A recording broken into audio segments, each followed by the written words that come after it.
सावरकर की जीवनी भी पढ़ेंगे। छात्रों को इस सब्जेक्ट में पास होना कंपलसरी होगा, लेकिन इसके नंबर रिजल्ट में नहीं ऐड होंगे। शासन को इसकी सिफारिश भेजी गई थी, जिस पर अब मुहर लगने के बाद यह बड़ा बदलाव किया गया है। सब्जेक्ट में पास होना जरूरी होगा। वीर सावरकर को अब छात्र पढ़ेंगे। यूपी बोर्ड के सिलेबस में यह बड़ा बदलाव हुआ है। इस सब्जेक्ट में पास होना जरूरी होगा। सभी स्कूलों को इसके लिए नोटिस भेज दिया गया है। 10वीं और 12वीं में हालांकि इसके नंबर्स काउंट नहीं होंगे। शासन ने इस नए पाठ्यक्रम पर मुहर लगा दी है। प्रस्ताव भेजा गया था और अब सिलेबस में ऐड किया गया है वीर दामोदर सावरकर की जीवनी को भी। वो पुस्तक भी विस्तार से पढ़ेंगे छात्र। इस सत्र से सब्जेक्ट शामिल हो जाएगा टेक्स्ट बुक्स के अंदर। सभी स्कूलों में यह कंपलसरी होगा। यूपी बोर्ड ने यह बड़ा फैसला लिया है और शासन ने नए पाठ्यक्रम पर मुहर लगा दी है।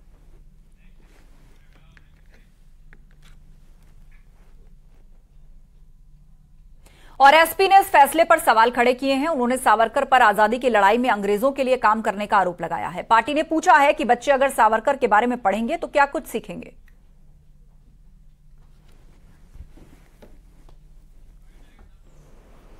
जिस पर आरोप था क्रांतिकारियों की मुखबिरी का, अगर इसका इतिहास भारतीय जनता पार्टी की सरकार नौजवानों को पढ़ाएगी तो भगत सिंह का इतिहास किसको पढ़ाएगी, चंद्रशेखर आजाद का इतिहास किसको पढ़ाएगी, राम प्रसाद बिस्मिल का इतिहास किसको पढ़ाएगी, अशफाक उल्लाह खां का इतिहास किसको पढ़ाएगी, वीर अब्दुल हमीद का इतिहास किसको पढ़ाएगी, लाला लाजपत राय का इतिहास किसको पढ़ाएगी।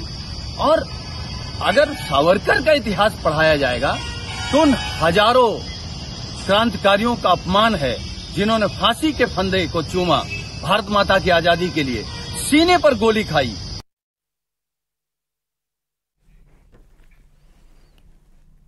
कांग्रेस ने इस फैसले को दुर्भाग्यपूर्ण बताया है। पार्टी का कहना है कि देश की आजादी का विरोध करने वाले कभी देश के आदर्श नहीं हो सकते।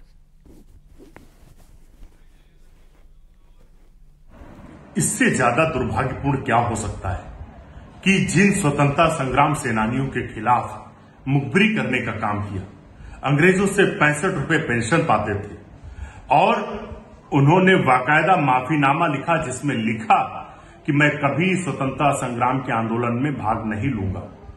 और उन्होंने लगातार देश की आजादी की लड़ाई, जिसको लेकर लाखों लाख हमारे देश के वीर शहीद हुए, स्वतंत्रता संग्राम सेनानी फांसी चढ़ गए, उनके खिलाफ अभियान चलाने का काम किया। ऐसे लोगों को पाठ्यक्रम में शामिल करना दुर्भाग्यपूर्ण है। आज डॉक्टर श्यामा प्रसाद मुखर्जी की पुण्यतिथि है। सीएम योगी ने डॉक्टर श्यामा प्रसाद मुखर्जी को श्रद्धांजलि अर्पित की। मुख्यमंत्री योगी ने कहा कि श्यामा प्रसाद मुखर्जी जी ने अपनी पहचान बनाई। देश के विभाजन की त्रासदी को रोकने के लिए और पूरे बंगाल को अंग्रेजों की कुटिलता से बचाने में डॉक्टर श्यामा प्रसाद मुखर्जी जी जैसे राष्ट्र नायकों का एक बड़ा योगदान रहा है। उस दौरान अनेक सामाजिक गतिविधियों के साथ जुड़ने, प्रखर राष्ट्रवादी विचार का नेतृत्व प्रदान करने और देश के अंदर आजादी के पूरे आंदोलन के साथ सक्रिय सहभागिता, यह डॉक्टर श्यामा प्रसाद मुखर्जी जी की पहचान बन गई थी।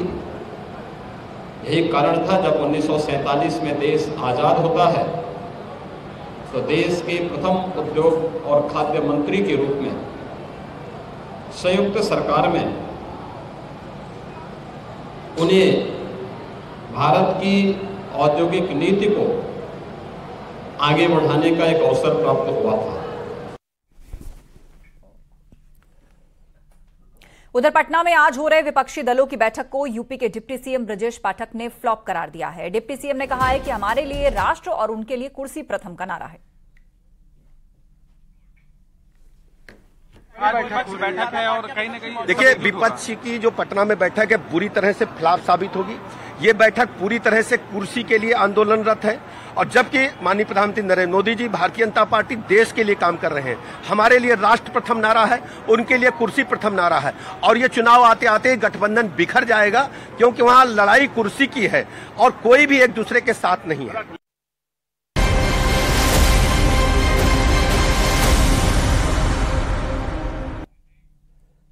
नोएडा में स्कूल के स्विमिंग पूल में डूबने से एक सीए की मौत हो गई। सेक्टर 16A स्थित एपीजे स्कूल की घटना है।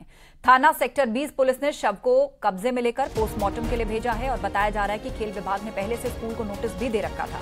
खेल अधिकारी ने स्कूल में बने स्विमिंग पूल को सील कर दिया है और पोस्टमार्टम रिपोर्ट में यह खुलासा हुआ है कि सीए की मौत डूबने से हुई है। सीए का परिवार शव को लेकर बिहार रवाना हो चुका है। एसीपी रजनीश वर्मा मामले की जांच करेंगे और पुलिस का कहना है कि शिकायत के आधार पर सख्त कार्रवाई की जाएगी।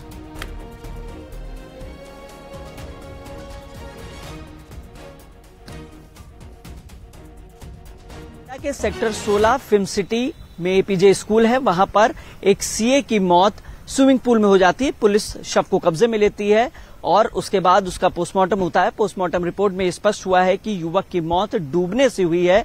वहीं दूसरी तरफ जो खेल विभाग है उसने स्विमिंग पूल को सील कर दिया है। आपको बता दें कि जो खेल विभाग है उसने 2 दिन पूर्व स्कूल को नोटिस भी भेजा था और ये कहा था कि जो स्विमिंग पूल है वो आउटसोर्सिंग पर चल रहा है, लिहाजा उस पर स्पष्टीकरण मांगा था, जो कि स्कूल की तरफ से कोई भी जवाब नहीं दिया गया था। लिहाजा जो खेल विभाग है उसने अपनी कार्रवाई की हुई है, उसने स्कूल में जो बनाया स्विमिंग पूल उसको सील कर दिया है।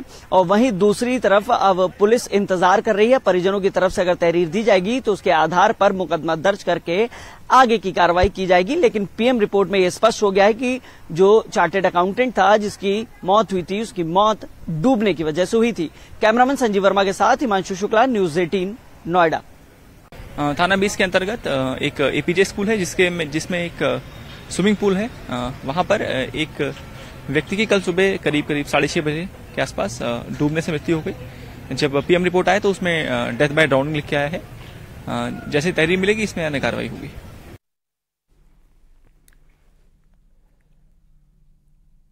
उधर गाजियाबाद में गरीब तबके के लोगों को बहला फुसलाकर धर्म परिवर्तन कराने का मामला सामने आया है। स्थानीय लोगों की शिकायत पर थाना इंदिरापुरम पुलिस ने एक आरोपी को गिरफ्तार भी किया है। गिरफ्तार आरोपी एक एनजीओ में सदस्य है। ऑपरेशन AGAPE नामक ये एक एनजीओ है। इसने यूपी मिशन के नाम से एक संगठन बनाया हुआ था और आरोप के मुताबिक संगठन के माध्यम से वो गरीब भोले भाले लोगों को धर्मांतरण का शिकार बनाता था।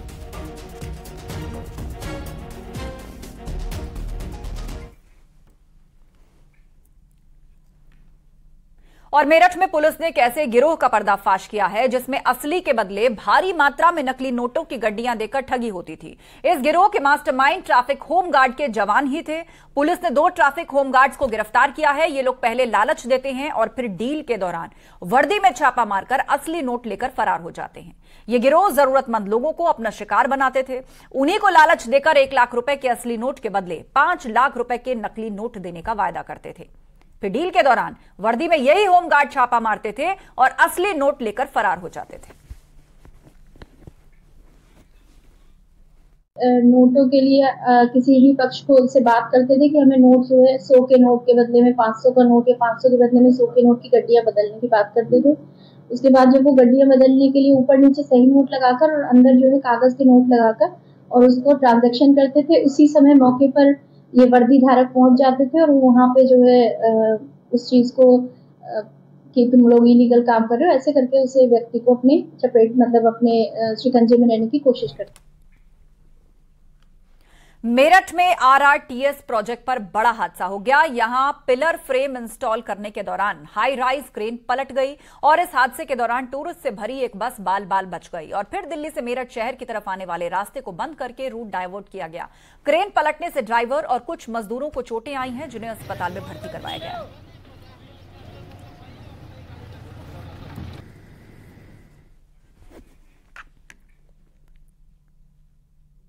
उधर मेरठ में सेल्फी लेने के चक्कर में 2 लड़के गंग नहर में डूब गए। घटना मवाना की गंग नहर की है। हस्तिनापुर घूमने आए 4 दोस्त नहर में नहाने गए। सेल्फी लेते समय 2 लड़के नहर में डूब गए। सूचना के बाद गोताखोरों की टीम और पुलिस मौके पर पहुंची। अभी तक लड़कों का पता नहीं लग सका है। रेस्क्यू ऑपरेशन चलाया जा रहा है। वहीं खबर मिलने के बाद परिवार वालों का रो रो कर बुरा हाल है।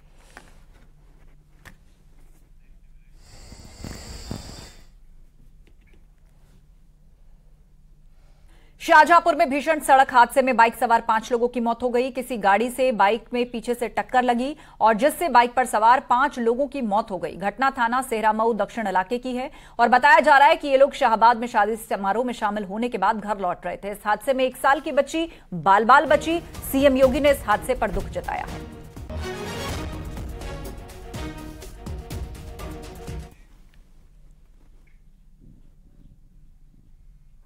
बदायूं जिले में एक बुजुर्ग ने मौत से पहले तहसील कर्मचारियों पर गंभीर आरोप लगाए। दरअसल कल दोपहर बदायूं सदर तहसील परिसर में एक बुजुर्ग ने सल्फास खा लिया था। इलाज के दौरान बुजुर्ग की बरेली के निजी अस्पताल में मौत हो गई है, लेकिन मौत से पहले बुजुर्ग ने पुलिस को दिए बयान में तहसील कर्मचारियों पर गंभीर आरोप लगाए हैं। बुजुर्ग का कहना है कि उसकी जमीन का दाखिल खारिज किसी और के नाम का था और वो लगातार तहसील में इसकी शिकायत कर रहे थे, लेकिन कोई सुनवाई नहीं हो रही थी। इसी से दुखी होकर उसने जहर खा लिया। गलत हुआ इसलिए मेरे से अन्याय हुआ, इसलिए मैं सल्फाज खा रहा। सल्फाज खा लिया आपने? कहाँ पे खाई? तहसील में खाई और उसी कोर्ट में खाई है जहाँ मैं अन्याय करूँ। बुलंदशहर में धारदार हथियार से लोगों पर हमले का एक वीडियो सोशल मीडिया पर वायरल हो रहा है और वायरल वीडियो में एक शख्स हाथ में धारदार हथियार लेकर दूसरे पक्ष के लोगों पर हमला करता दिख रहा है। पीड़ित किसान ने पुलिस को सूचना दी है। विवाद का कारण खेत से मिट्टी उठाने को लेकर बताया जा रहा है। पुलिस मामले की जांच में जुटी है। तो ये वीडियो वायरल है। दूसरे पक्ष के लोगों पर कई हमले किए गए। धारदार हथियार से यह हमला हुआ। एक शख्स हथियार से हमला करता हुआ इस वीडियो में दिख रहा है। सोशल मीडिया पर यह वीडियो वायरल है।